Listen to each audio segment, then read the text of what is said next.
क्या आपने सुना? भारत की अर्थव्यवस्था ने इस बार कुछ ऐसा कर दिखाया है जो किसी धमाकेदार बॉलीवुड कमबैक से कम नहीं।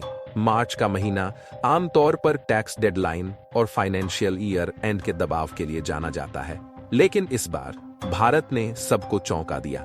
फॉरेक्स रिजर्व बढ़कर वॉलेट 658 बिलियन तक पहुंच गया है।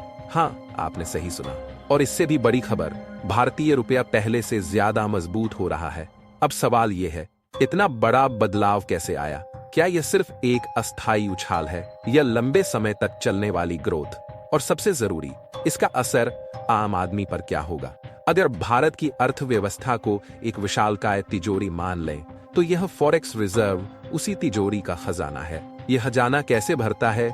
एक्सपोर्ट्स, जब भारत अपने मेड इन इंडिया प्रोडक्ट्स दुनिया को बेचता है। फॉरेन इन्वेस्टमेंट्स, जब विदेशी निवेशक भारत में पैसा लगाते हैं। रिमिटेंसेस, जब हमारे 3 आरी बहन विदेश से पैसा भेजते हैं। अब सवाल उठता है, फॉरेक्स रिजर्व इतना जरूरी क्यों है? यह हमारी आर्थिक सुरक्षा कवच की तरह काम करता है। इससे हमें तेल, इलेक्ट्रॉनिक्स और कच्चा माल जैसी जरूरी चीजें इंपोर्ट करने में मदद मिलती है। इससे भारत की अंतर्राष्ट्रीय साख मजबूत होती है और सबसे बड़ी बात, इससे भारतीय रुपए की स्थिरता बनी रहती है। तो आखिर भारत इस मुकाम तक कैसे पहुंचा?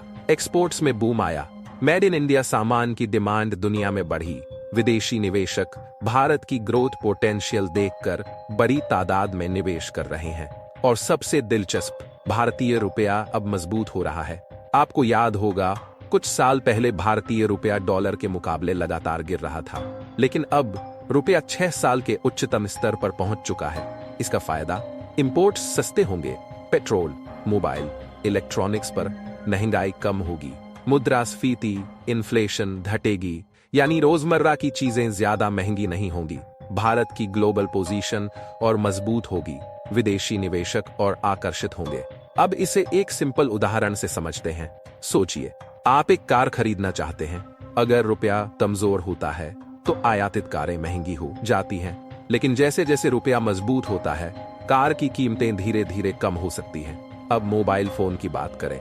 हम सब जानते हैं कि ज्यादातर मोबाइल फोन्स चाइना, अमेरिका और कोरिया से आते हैं।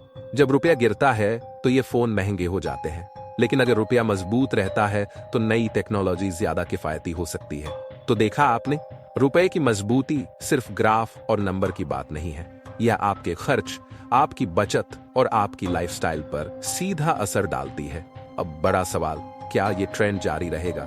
भारत में मैन्युफैक्चरिंग और एक्सपोर्ट को लगातार बढ़ावा दिया जा रहा है। भारत डिजिटल इकोनॉमी, एआई और टेक्नोलॉजी सेक्टर में जबरदस्त ग्रोथ कर रहा है। विदेशी कंपनियां भारत को एक मजबूत निवेश गंतव्य के रूप में देख रही हैं। लेकिन दोस्तों, हर सिक्के के 2 पहलू होते हैं। चुनौतियां अभी भी बनी हुई हैं। ग्लोबल मार्केट में अस्थिरता, व्यापार युद्ध, ट्रेड वॉर और इन्फ्लेशन जैसी समस्याएं। हमें अपनी आर्थिक नीतियों को स्थिर और मजबूत बनाए रखना होगा। हमें स्थायी विकास, सस्टेनेबल ग्रोथ पर फोकस करना होगा, ताकि भारत की अर्थव्यवस्था लंबे समय तक मजबूती से आगे बढ़े। तो दोस्तों, आप इस बारे में क्या सोचते हैं? क्या आपको लगता है कि भारत की इकोनॉमी सही दिशा में आगे बढ़ रही है? क्या रुपए की मजबूती से आपके खर्चों में कोई बदलाव आया है? कमेंट में हमें बताइए। अगर आपको यह वीडियो जानकारीपूर्ण और मजेदार लगा तो लाइक जरूर करें, शेयर करें अपने दोस्तों और परिवार के साथ, और सब्सक्राइब करें हमारे चैनल को, ताकि आप हमेशा अपडेटेड रहें भारत की आर्थिक तरक्की से। जय हिंद।